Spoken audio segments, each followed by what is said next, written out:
disavow it in these other areas. But if it's in the area that makes us money, then we're okay with it. Well, it is super tricky because, again, you are at this point where you're effectively partnering with DraftKings. You're encouraging it. You want it to pay off, but at the same time, we're also saying, and I do think it's reasonable to say, look, but you guys who are playing the game professionally, who are the reason we're able to have this successful sportsbook partnership, you guys cannot bet because that is bad. It is bad. Well, what is up, everybody? Welcome back. Happy NoPuttsGiven Day. How you living? Tony, it's freezing in my house today, in case you couldn't tell. Our heater went out. It's about 12 degrees outside, and so I'm layering up today. I am artificially bundled just for the podcast, but I gave in and I turned on the heat early. I try and be November 1st. That is the law that I lay down with the wife, but then I got cold. And Actually, it's 78 and sunny here today, so I'm doing this. It's all lies. Sit on a throne of lies. I do. This podcast, this episode, ladies and gentlemen, brought to you by Galvin Green. All of these things we're wearing today provided by Galvin Green. We're going to tell you more about Galvin Green. Should I say Galvin Green once more? I might. Galvin Green? Galvin Green. We're going to do like purveyor of high-end apparel, outerwear. We'll talk a little bit about that as we go, no doubt. But find them, check them out. Let us know what you think. Colin Morikawa goes across the pond. Well across the pond. Not that pond, the other pond. Not the Atlantic pond, the Pacific pond. Wins at It's a big pond. It is a big pond. Wins at It's a good name Zozo. For a dog. Zozo or pond? Zozo. Pond. Pond less so. It could work. Zozo and pond. Yeah. If you got two. So, Morikawa, he's a TaylorMade staffer. You look through his bag. Again, nothing super interesting from TaylorMade staffer plays TaylorMade film at 11. Yeah, exactly. So, nothing remarkable to report there. However, I think the real story, look through there, the real story is his putter shaft. I just saw that it wasn't steel. It's not steel. It's a Diamana prototype. Oh. I noticed just about everything else in his bag was not only Mitsubishi, but Diamana, specifically that line. So why not? He is a big Mitsubishi chemical guy. We'll dig more into this shaft piece a little bit later in some of the tech talk stuff. But yeah, a Diamana prototype shaft. And if you know anything about Colin Morikawa, you know he is a phenomenal player tee to green. Well, I mean, obviously he's a phenomenal player regardless. But if you look at his statistics, tee to green, he's exceptional. Not unlike I'm phenomenal tree to rough. I'm phenomenal parking lot to hibachi entrance. Those are my skills. But he's one of those guys, right? Say the same thing.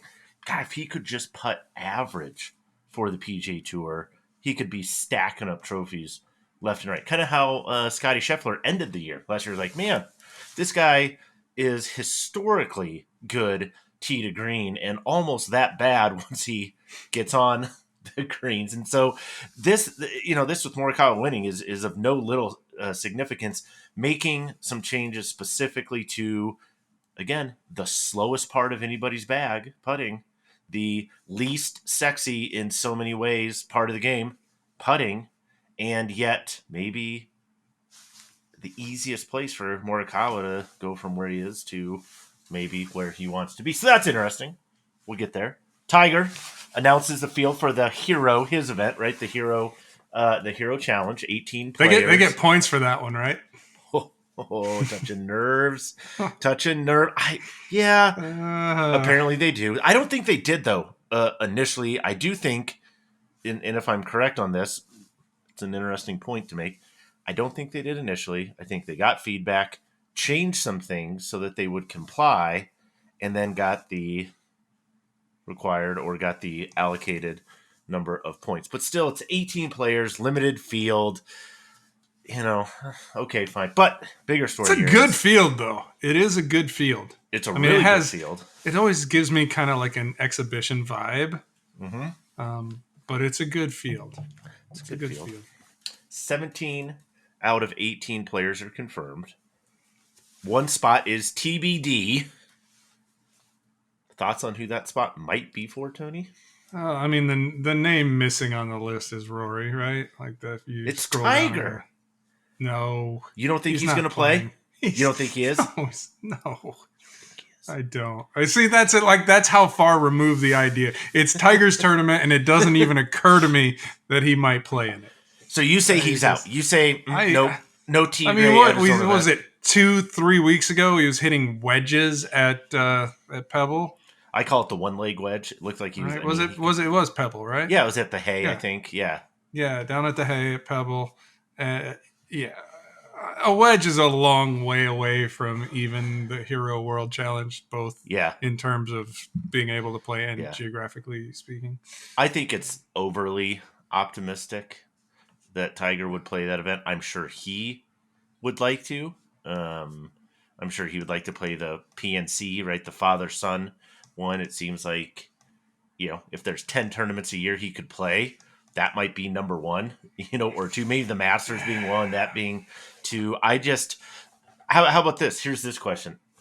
Over the next year, how many tournaments is Tiger going to play from now through end of next, calendar year? So give it 13, 14 months. I think, boy, it's optimistically like best case it's half a dozen. And I think the Masters is the bellwether, right? If he's not in the Masters, it's almost like Zero. what else really really matters. So Yeah. and then it's okay. How does that go? Mm-hmm. Yeah. I mean, you're not supposed to say that it's over and it's Tiger, and so it feels like it's never ever completely over. But Right. I mean, he's not going to win 10. Like forget about winning 10 tournaments a year. He's not going to compete in 10. Right. So yeah. Right.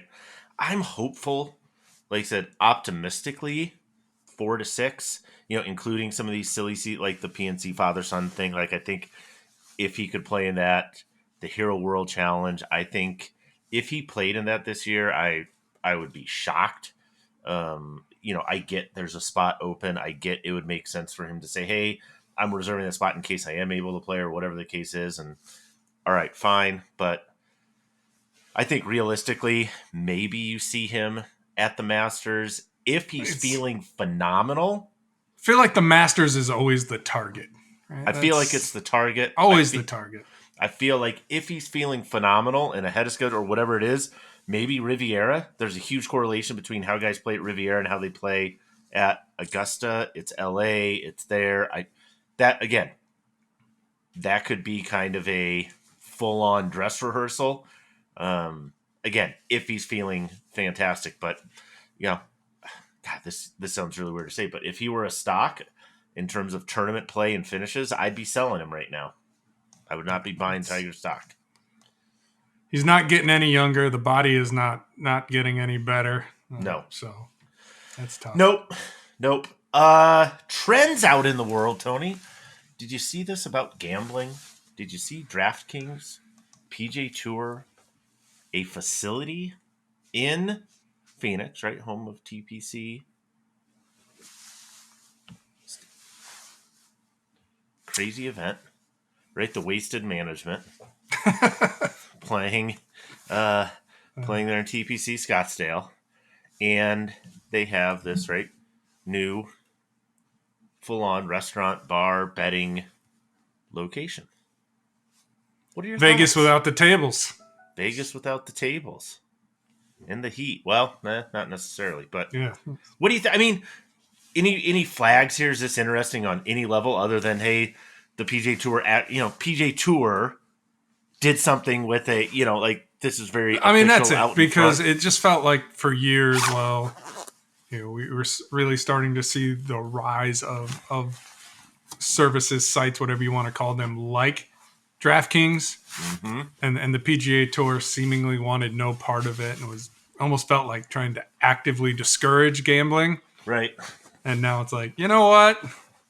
At some point, you reach a point, and you're saying, if you can't, I guess it's if you can't beat them, join them, or accepting the inevitability of it, and trying to get your cut. So Yeah. just the fact that the PGA Tour is involved is, dare I say, almost progressive. That's, It's yeah, to a degree, it's just interesting, right? This push and pull of, hey, we're going to have rules against gambling in so many ways, right? When we know, in point of fact, gambling is the bedrock of Phil Mickelson's career.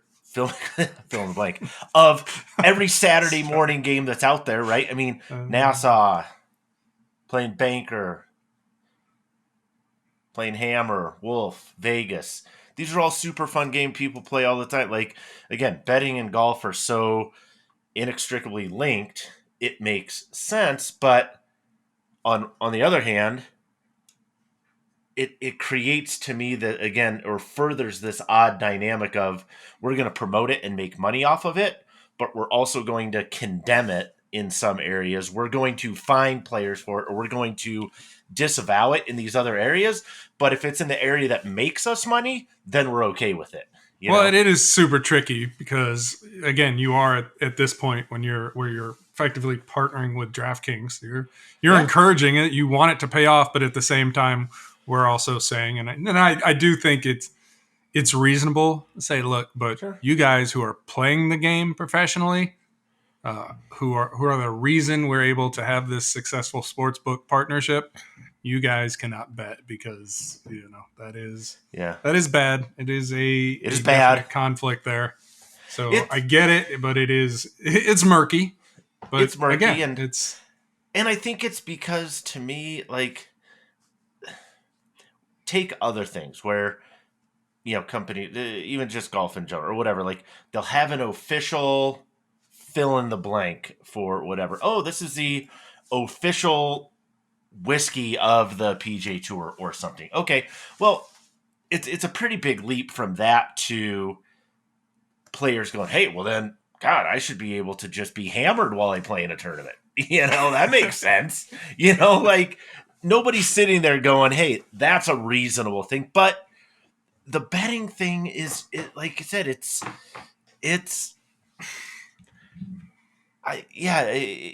you don't think there are guys that are like, on third or fourth day of a tournament, they're way back. It's their fifth, sixth week in a row playing, and you and I are out there. I'm like, hey, we got to do something to keep our focus on this. All right, let's play $50 birdies today, or let's just play for $1,000 or something to keep the interest in it, right? I'm sure the PGA Tour would hate that. Can't do it, blah, blah, blah, blah, blah. But you know what's happening. murky. It's fall, Tony. It's getting chilly. Theoretically, it's supposed to be, finally the weather's turning here in Colorado. Finally, theoretically. It's been 80 degrees, 70 degrees here. We're at that point here, though, where it's like usually it starts out at 40, and if you're lucky, it gets up high 50s. Now it still starts at 40s, but you're mid 70s some days. It's crazy. Still. Yeah, it's crazy. Yesterday's So beautiful. Galvin Green, let's talk about him a little bit here. We had an article, I think, this week came out on best shorts and things, diving into some apparel spaces a little bit more of some of these things. We talked about some other apparel companies previously. Galvin Green sent us some of these things. When you play golf in the fall, because I know you do, Tony, and when I do, what are your biggest challenges, biggest issues playing fall golf in the Northeast? Leaves on greens. Okay. And it's temperature wise, it's a bit like the Forrest Gump box of chocolates. Never quite sure not only what you're gonna get, but when you're gonna get it. What's the ramp up? Like it's gonna be 60 today, but is it gonna be 60 at 10 a.m. or 4 p.m. right before the sun starts to set? That's kind of the challenge. So adjusting to and accounting for variability in your temperature, and sometimes you get the wind, a little bit of everything. Yeah, Colorado, biggest issues, man. Like I said, we can have 4 seasons in one day. and it can go quickly. And a lot of guys I play with, I think the biggest challenge is and this isn't specific to Galvin Green or anybody else, but it's having the right gear for the condition. Where it's like, if I'm dry and I'm warm, I can play in a lot of it doesn't have to be the death sentence to the golf season that the weather's changing. Now again, once it snows and the courses are closed, I get it, but you can play in 40, 45 degrees and be totally comfortable. You can play in 50, 55 degrees and be super comfortable. So to me, it's about finding the right items that actually allow you, because if you can stay warm and dry, that's it. I can play in cold and I can play in wet. I can't play cold and wet. That's exactly doesn't work. Exactly. So this first jacket I was wearing, I was taking off because I was getting a little hot. This one is a specific. This is if it's going to be breezy, windy, phenomenal piece right here, because it's not waterproof, it's water resistant. So if it's going to rain, I might go with something else. But if it's going to be just cool and windy, this thing blocks out wind.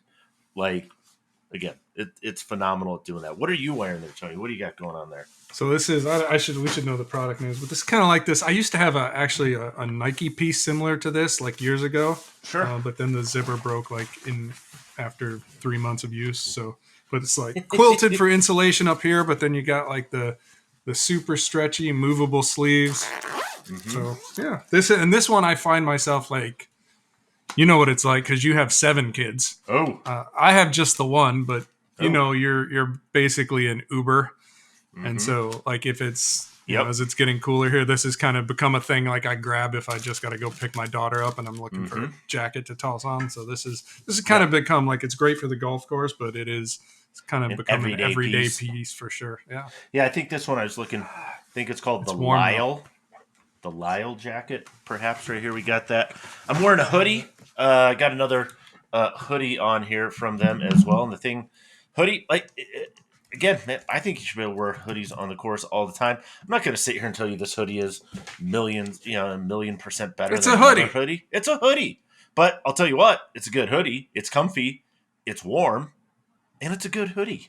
So I can't hate on the hoodie because it's a great hoodie and it's comfy. And here's one thing I would say though, with Galvin Green, they are a European brand. So if you're in between sizes, in between sizes, go up.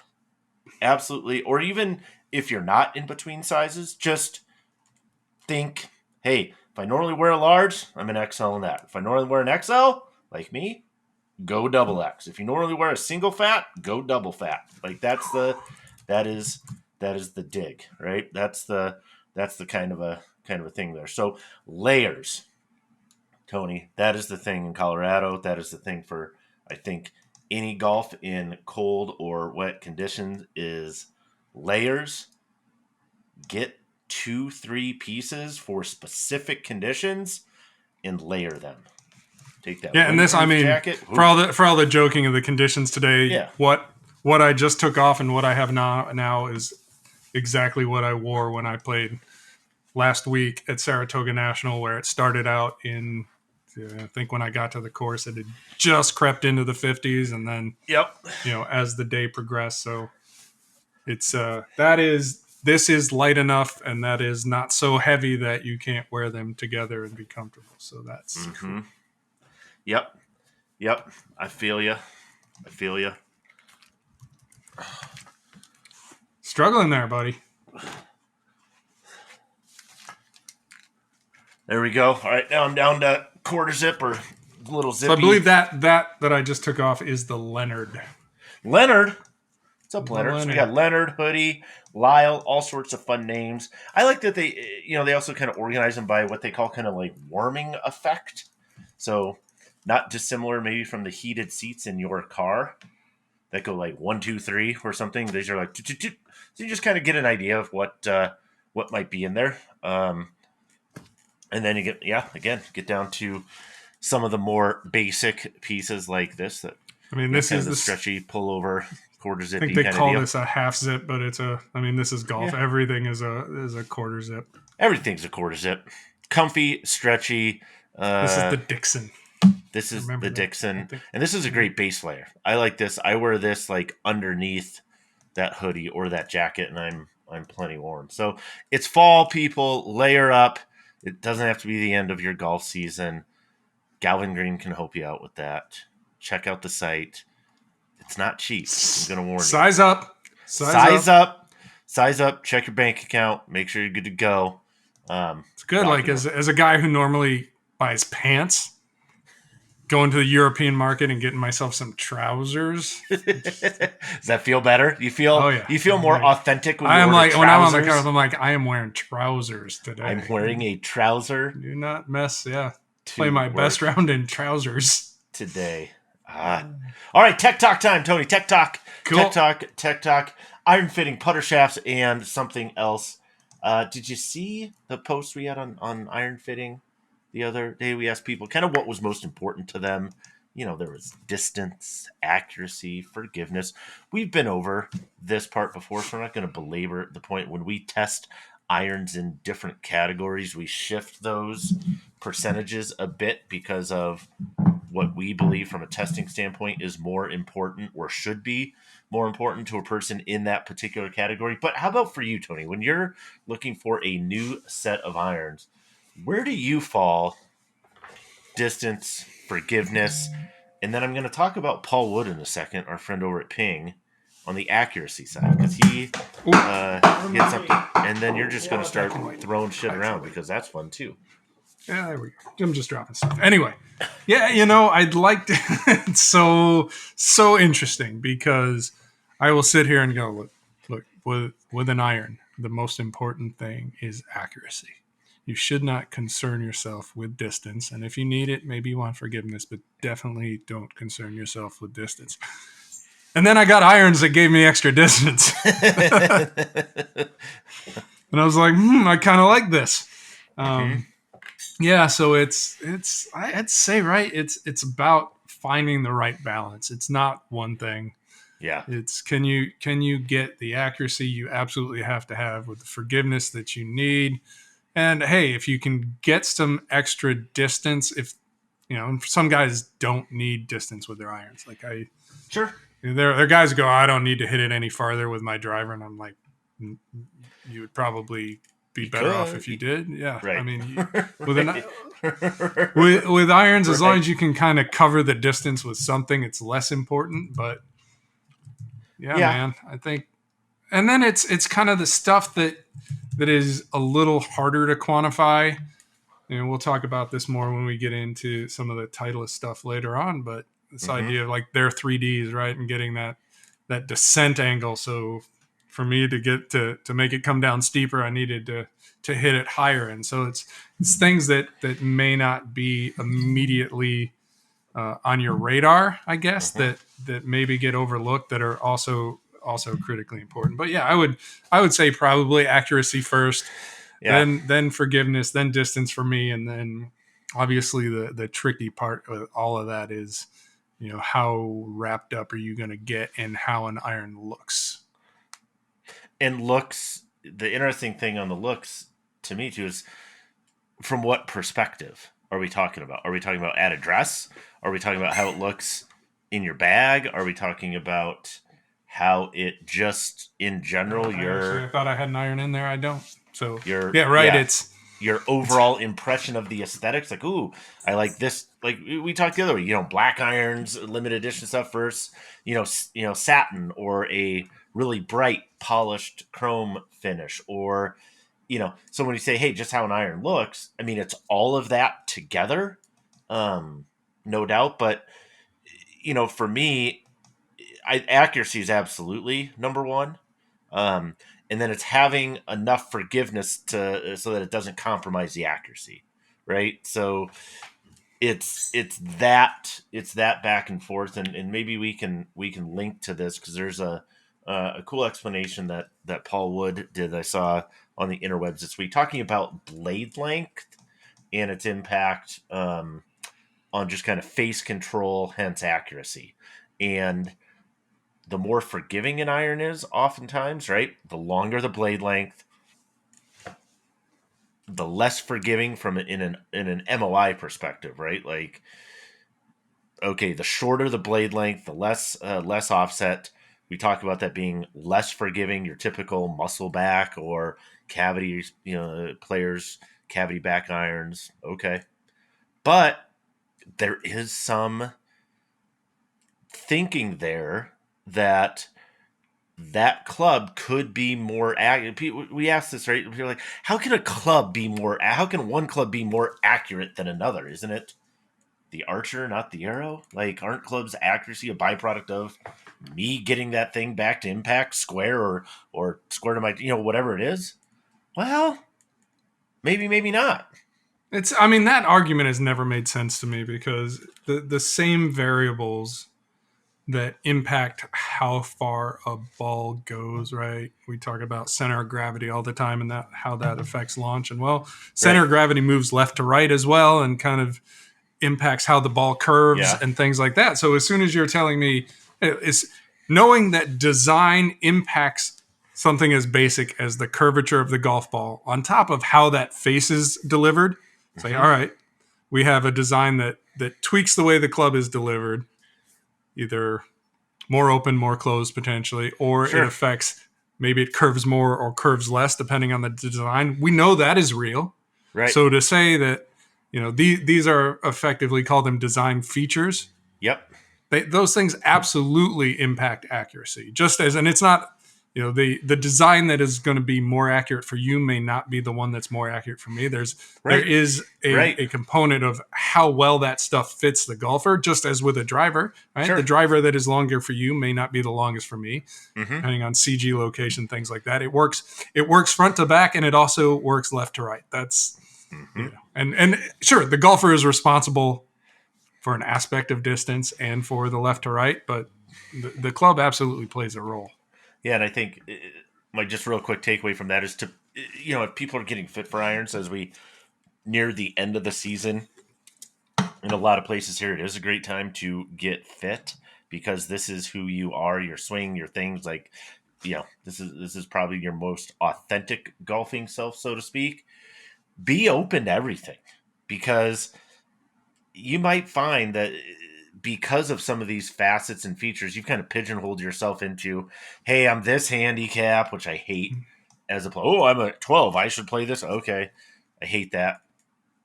Be open. Maybe this is where combo sets, right, can be really, really helpful and differentiating. It's like, okay, maybe we play around with blade length a little bit. Maybe I need something that's longer, but on paper is less forgiving, maybe, or I don't know. So be open. Putter shafts, Morikawa. Diamana, prototype. This one's a 101 that he won with. Like, this started back kind of before. He won with a 101? He won with the 101. This one started before the Ryder Cup. And this was in conjunction with his putting coach, new putting coach. And it's interesting to me because I'm just looking. I want to make sure I get his name correct here. Sweeney is his putter coach's last name. First name, can't remember. I'll find it here in a minute. Mr. Sweeney. Chief. Steven. There we go. Steven Sweeney. I was blank. Chief Sweeney. Steven Sweeney. But basically, Colin was having issues, right? We said this kind of at the beginning of the show. But this was it. And, I mean, this might end up solving his issues. So my question, I'm building up to a reasonable question, I promise. Is it possible that this might be where we see composite shafts take over next? We talked about irons. Why can't composite? I mean, this could.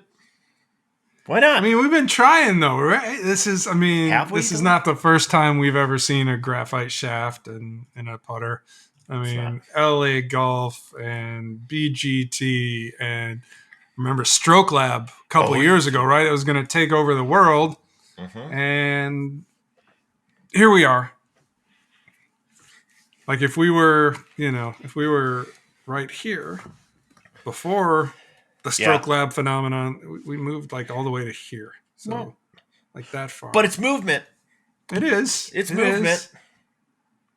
Here's my argument that it could. My argument that putter shafts could become the next place where we see like this full-on composite takeover is like drivers. It's one club. So we're talking one shaft, not 7, 8, or 9. We're talking again. So it's still not inexpensive. Maybe it's $60, $80, $90. This $300-$400 Instead of from the consumer perspective, 60, 80, 90, whatever it happens to be, is Times 60, 7. 80, 90 more than the steel one that came with your putter that works just fine. So I mean, and then it's very specific. Like again, Colin Morikawa. Like this is a very specific use case where his situation is different than most consumers, right? His situation was this, where the putter head felt too light. And so he really had a struggle in terms of understanding where it was in space. And so what that leads to is poor distance control typically, right? I'm not sure how much further back I need to take it to generate X amount of speed. And so I'm really uncomfortable with how hard I need to try and hit it. So this particular profile that they went with ended up being lighter overall, like 105 grams, something like that. But basically what it did is it allowed him to feel the head without making the head heavier, right? Without making it 360, 380, 390 grams in a putter head. He could keep the same head weight, but feel it a little bit better. it's a one-off. I think. And I mean, you're going to see a lot of one-offs, but I don't feel as much. And again, I love the idea of graphite putter shafts and graphite in. Give me graphite in everything, but I think honestly, given where we are at a price point right now, short of a global steel shortage, right? We're not getting there anytime soon. Yeah, Definitely. yeah. When you're talking 3, 4, 5,000 putters, 10, 20, 50,000 putters, and you're paying a couple bucks for that steel shaft versus quite a bit more for composite. I get it. You're not going to see it as the shaft in an OEM lineup, but I do think it's interesting for people that want to, again, starts in that one of one world, then maybe makes it into kind of the custom fitting world, boutique custom fitters, and then, maybe eventually these things start to trickle down to say, hey, here is a really base generic version of that putter shaft that we can make. I mean, we all know how much they can make a driver shaft for, and it ain't much. And they put Well, and stock it's shafts. Stroke Lab was compelling because if I recall, it was pretty much stock, right? That you didn't get hit with Yeah.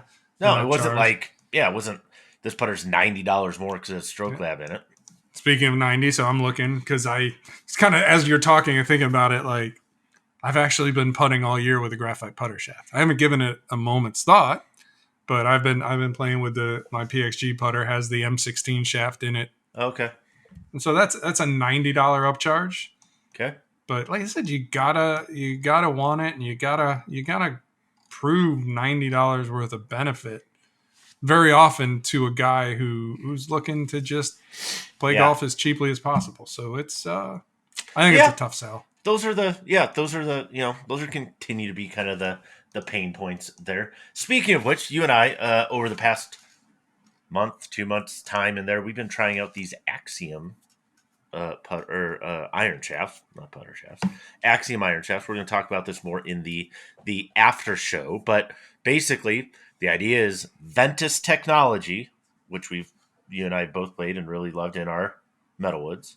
So the idea of Ventus technology, VeloCore technology, but in an iron shaft.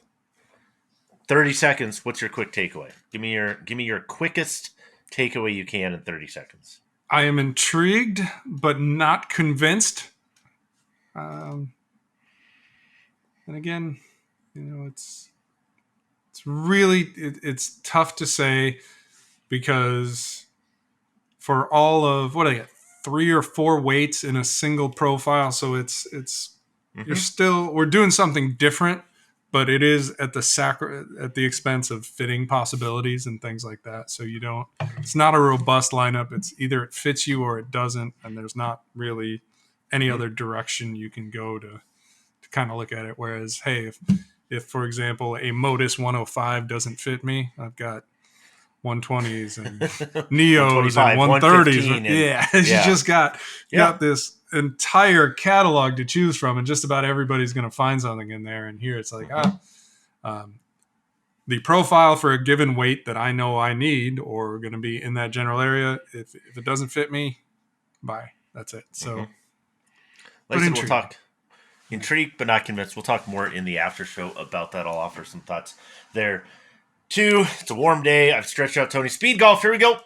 5 topics, maybe 4. We'll see if we can get to them all roughly 30 seconds or less. We never hold ourselves to that, but it's fun to say. I'm thinking about ways to improve in the off season, Tony, because like I said, people are getting there. Maybe want to change some things up. I'm going to go the first one, second one, third one. You pick whichever one you want. What are things people can do in the off season to get better? What do you got? Give me one. Yeah, I mean, stack system, speed training, whatever your tool happens to be. Do some speed training. It's not going out of style, right?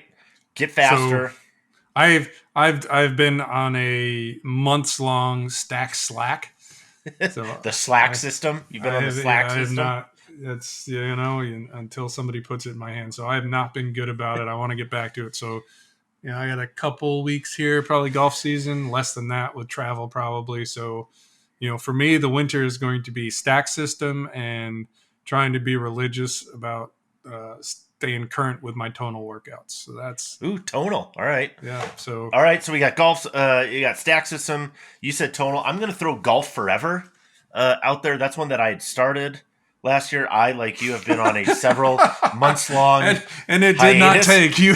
You did not forever it. I did not golf forever. I golfed for 15 minutes. I had some health issues. It's I'm going to use that excuse. Yeah, no. But I did not pick it up in the middle of the year. Life gets in the way. So, but having something like that, I think at home, 15, 20 minutes a day, commit yourself to doing something. I like that a lot. So those are the 2 for me that I'm going to use are Golf Forever and the stack system, like you, because we know they work. You and I have both had success with stack system at times. Absolutely, for sure. It absolutely works. Golf Forever, I've heard a lot of good things. Like I said, I had started it. Golf Forever was golf 8 minutes. I thought I got it confused so with 8-minute abs. 6-minute abs? Yeah, I got it confused. So I thought this was golf 8-minute abs. I only did it. Whatever. It didn't work. What else? What else can we do over? Yeah, what else that's can it. we do, Tony? I play indoor golf. That's about it, right? Fortunately, now you can do that just about anywhere. So. And there's going to be cool amateur. I mean, there's everything from X golf leagues. Maybe your course has something, city has something. But these things are blowing up. Even like Foresight, I noticed getting up and running on the new software runs weekly competitions. So yeah, you got options. There's comps. Yeah, Definitely there's weekly competitions. TrackMan, I know, is going to have additional amateur opportunities. They're going to have professional opportunities as well. Where this next tour, real money, real entry fees, real stuff. Going on. The only other one I'll throw in there is sometimes it's great to take a buddy's trip.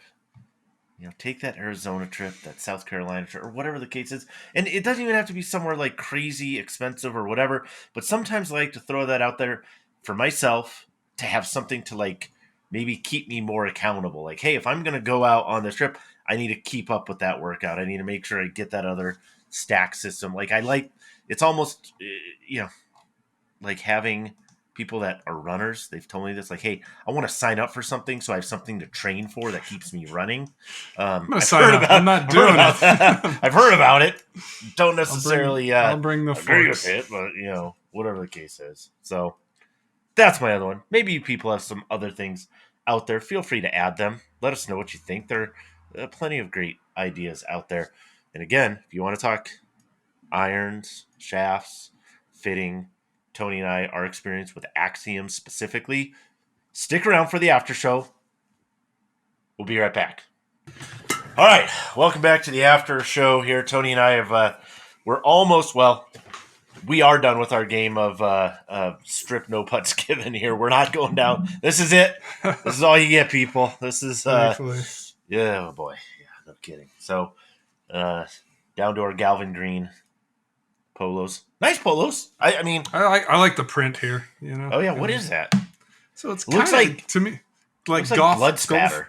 Like golf holes with some blood spatter and some like beer mugs and golf carts and golf clubs. So okay. Yeah, I got a geometric. They're all the little G's, the Galvin Green G's, but it's kind of a geometric looking thing. I like it. It's a nice polo. I don't know if it's exceptional in any particular regard, but it's a nice high quality polo. So say that. Yeah, comfortable. Say that. Cut. Size up. Size up. I went with I normally wear XL. Peter Millar, all these other ones XL. This one. You know what got me though X. on all of it? What's that? Being a European brand, apart from the trousers, just in general, trousing or bout, the zippers on the wrong side. Oh, on the jackets? Yeah. And stuff on the outerwear? Yeah. But, I mean, you see that with a lot of, yeah. Actually, perhaps all of the best rain gear has stuff on the wrong side. Wouldn't that be an interesting way to test rain gear and just say, hey, all we're going to do is a zipper test. If it's on this side, good rain gear. That side, there's our criteria. Done. Test over. Could do worse, though. You could certainly do worse. So we're going to deep dive here a little bit more. Axiom, as we said, Axiom iron shafts are built on the Ventus platform, meaning VeloCore technology, meaning velocity at its core. Basically, the entire concept boiled down into a very simple statement would be what, Tony? What is VeloCore? Stability, right? Stability. It's very simple. Help you find the center of the club face more often is kind of how I think of it. I think you actually wrote one of the first Ventus articles, kind of called it like an MOI enhancer, kind of like there you go. You had MOI in your golf club, and this helped you access more of that MOI more often. So again, seen a lot of success with Ventus on tour in the retail space. Inarguably probably the most successful product line in Fujikura's history. I think I'm safe in saying that.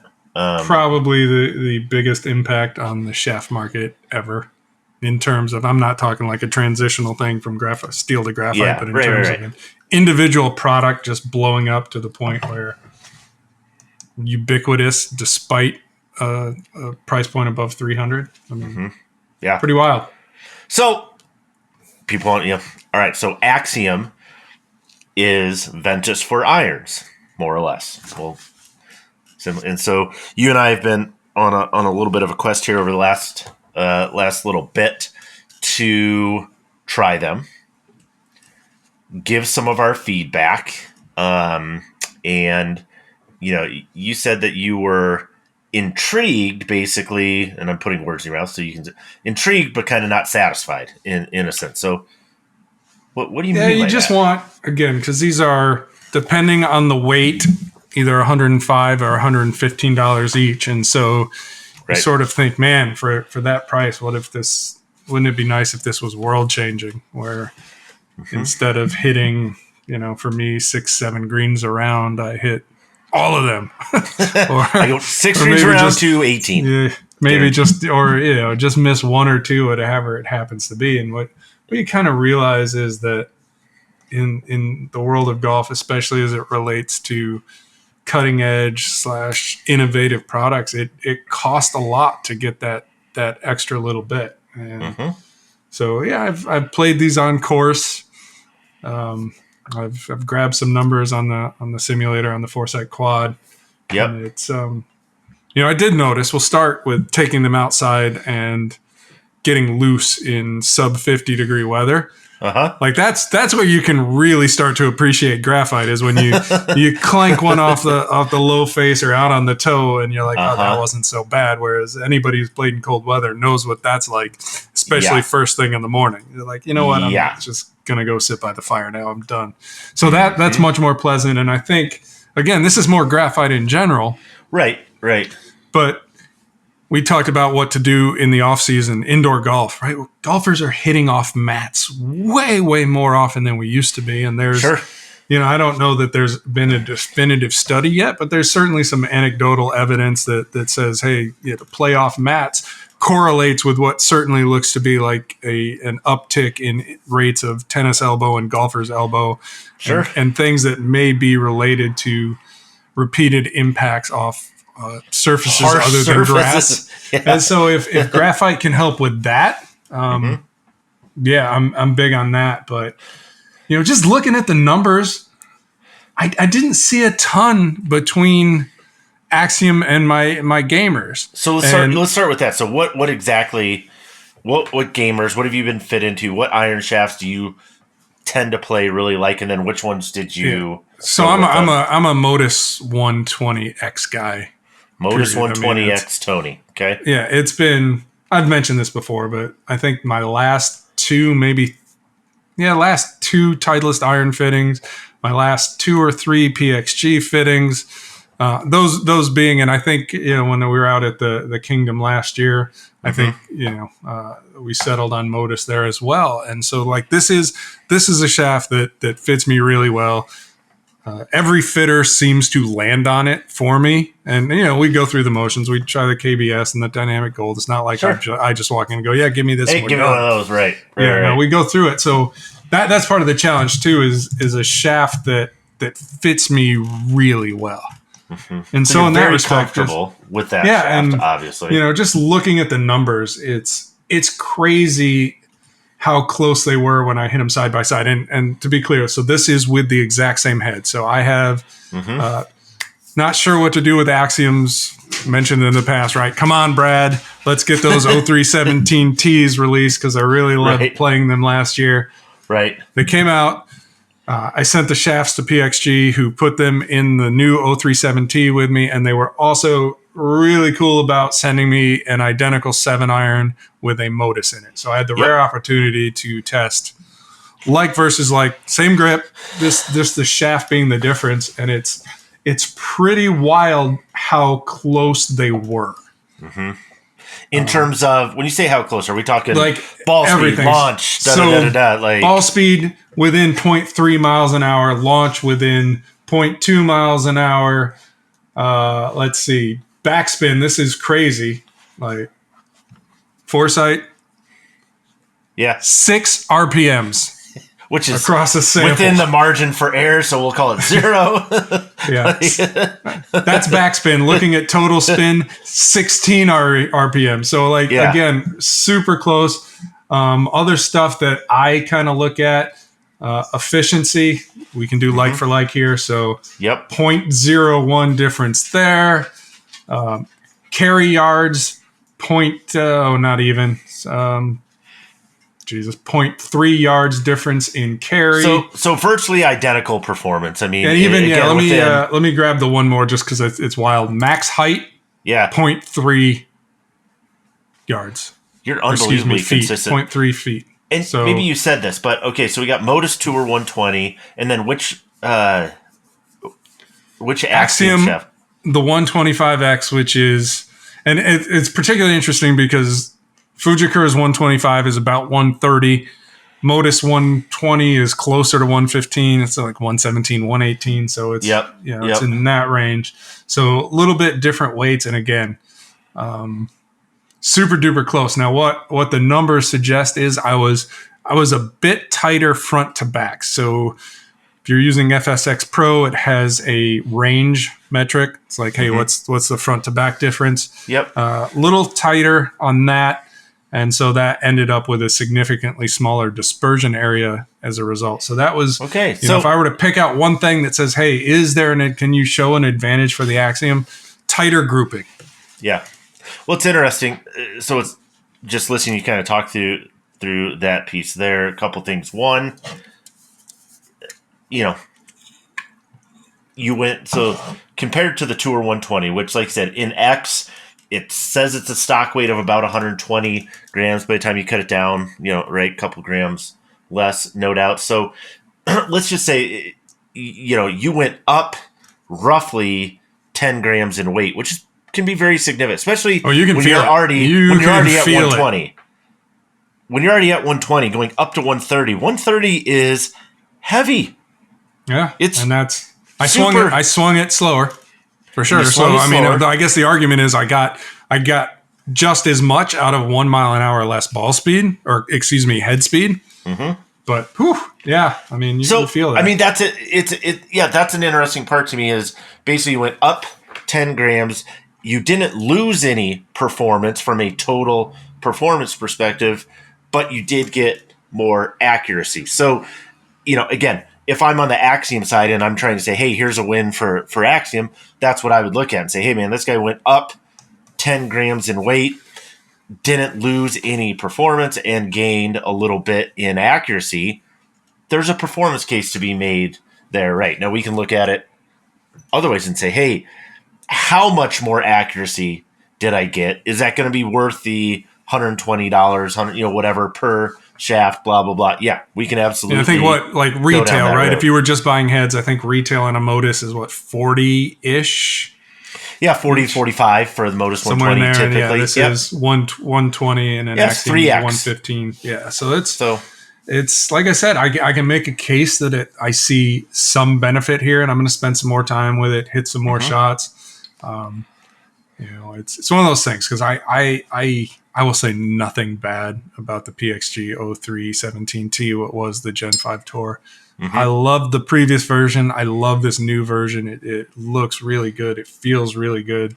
I hit good shots with it, but going back to the Titleist fitting, at least, what I did yesterday, I struggle to get the height that is ideal. And so there is a part of me that's like, man, I kind of wish I'd put the Axioms in my Titleist. yeah. And I'm like, well, I could put them in, but because they're parallel tip, don't get me started on that little point of aggravation. Right. Right.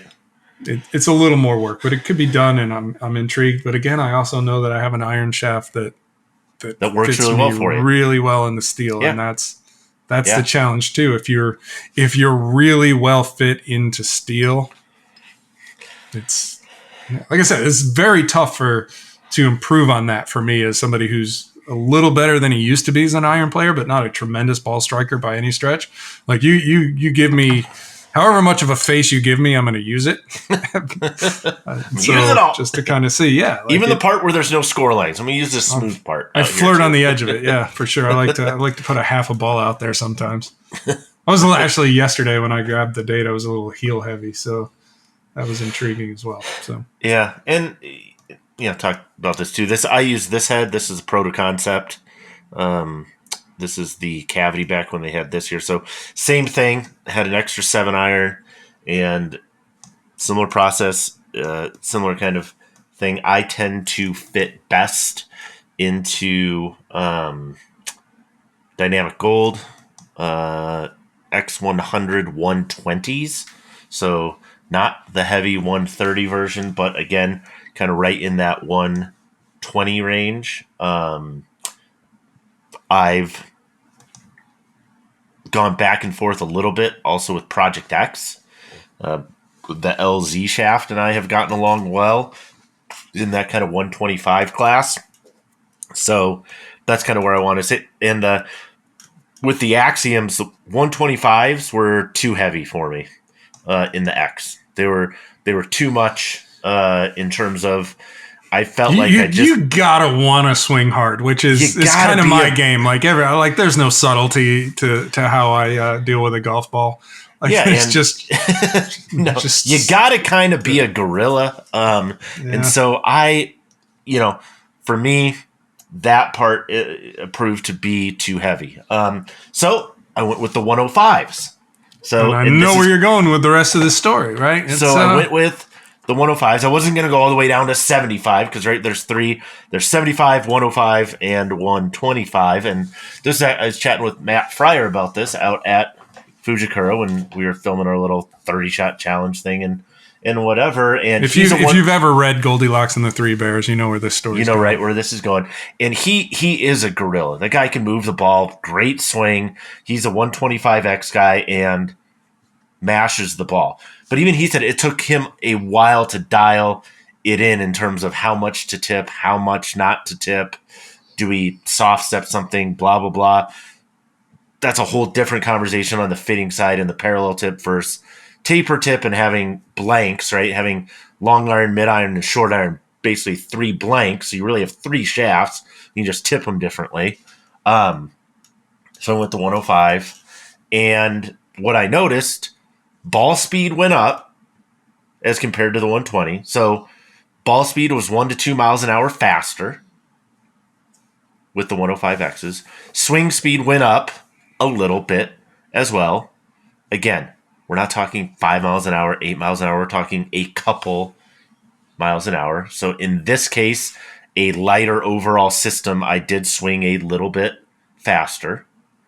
But where I struggled is, and this is maybe kind of similar to the Colin Morikawa story a little bit, the sense of where the club and head were in space was harder for me. And if I go too light, that's, forget about it. I don't have a chance. And so especially if I'm trying to hit partial shots, because, think about it too, right? If, let's say the max carry for a club, let's just say it's 150 yards. Okay, that's my full, whatever. How often do you land on that exact number where it's like, yep, I'm going to hit full 9 iron or full wedge or full 8, and I know that, okay, very rarely, right? It's typically always some percentage of that, or you're playing an average of that. So very rarely is it like, hey, I'm just going to hit this, my absolute full, and live with the results. So for me, that's where the 105, it's like, I love the extra speed. Who won it? Nobody hates seeing themselves swing it a little faster, of course. But I think over time, that's where I would struggle, is to see improved consistency, not just on a launch monitor, not just hitting 10 full, but when you're actually outside playing golf, right? So I want a 115X. Goldilocks. Yeah, man, it would be nice if it was taper tip.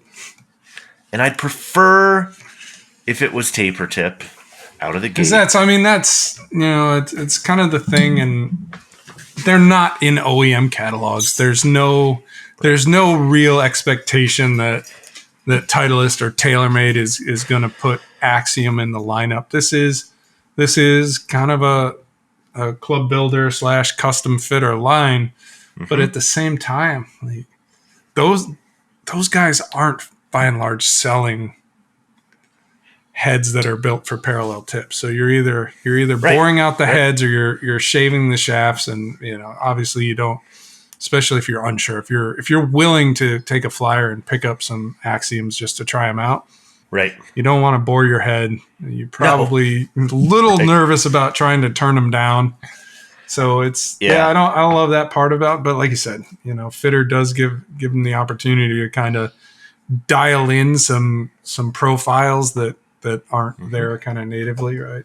Stiffening and softening the tip a little bit, but and this isn't a knock on Fujikura at all. What I'm saying is that just like we go back however many years, like I remember when we first saw Ventus Blue, and this was also the most ridiculous range session of Tony's life with a 100X graphite shaft. If you remember that particular one at Topgolf where you were just lights out, and we saw Ventus Blue for the first time. Well, think about Axiom kind of that way, yeah. So, you started with Ventus Blue, and that's before there was red, black, hybrid versions, different weights, and then we add TR black, TR red, TR blue, and you kind of look, and now you look at this whole Ventus line on the wood side of being like, wow, there's a lot of selection there. And I guess, if I'm going to give you a knock, I would say like the starting, and again, the 125 is not available in an S. So it's starting at 130X, which to me, that's like coming out of the gate with, and again, you do have some lighter options in the mix here, but right. A 130X day one is like coming out of the gate with a Ventus Black 7X TR is kind of like your, that's like, that's where we're starting. And I'm like, oh boy. Yeah.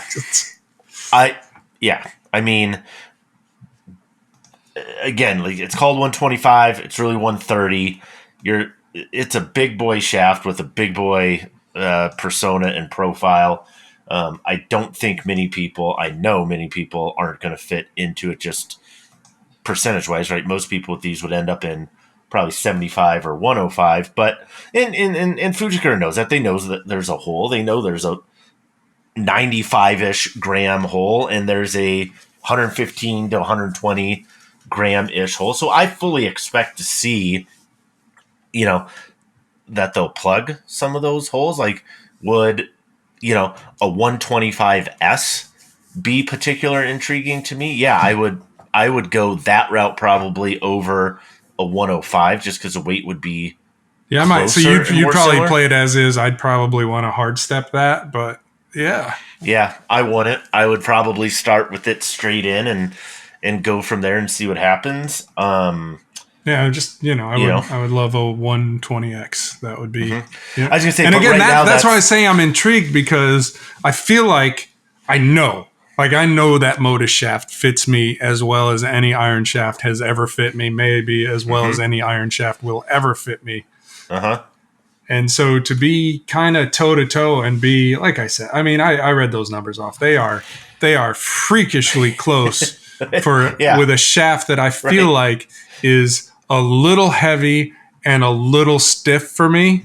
And so if I could, hey, if this gets dialed down to where like there's just, dare I say, all the benefit of Velo Core and Axiom technology across the board, but in a profile and a feel that is more like Modus, I feel like, maybe that would actually give me a little bit more. Yeah, that's right, like the ultimate, and who knows how long before we get there, if we would get there, is to be able to take a profile that is successful for you and basically blueprint it, right? But you'd say, hey, all right, here's the Modus 120X, take that. They know what the EI profile is. They can figure that out. All right, now I want you to take that and axiomify it and make it that. And here you go. You are, here's the Tony Protos, right? I mean, that was kind of the idea of LA golf, right? That was kind of this concept that they were working towards, but obviously exorbitantly expensive at this point and those things. But I mean, yeah, would I love to say, hey, take the Dynamic Gold 120 X100, make it an X1 honey, yeah. X1 honey. Randy, make that. I don't know. So we'll see.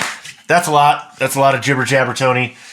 That's you always have thoughts. Deep shaft discussion. That is deep. My goodness. Discussion. Golf Spy T. Golf Spy C. Find us. Follow us on the interwebs. We are out there.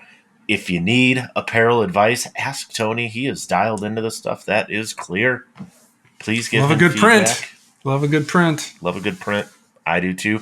Until next week, we out.